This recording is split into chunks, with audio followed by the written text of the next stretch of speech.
আসসালামু আলাইকুম রহমতুল্লাহি ওবরকাতুহ।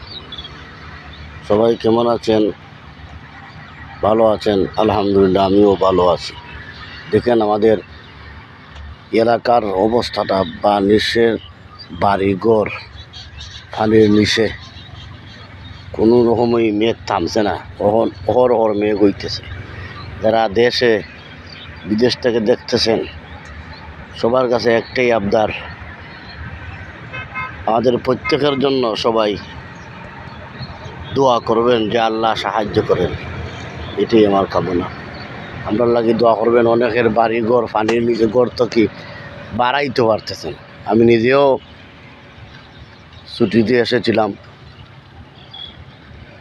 ঘর থেকে বাড়াইবার কোনো কুদরত নাই, মেঘ আর মেঘ। সবাই আমাদের জন্য দোয়া করবেন। খুদা হাফিজ।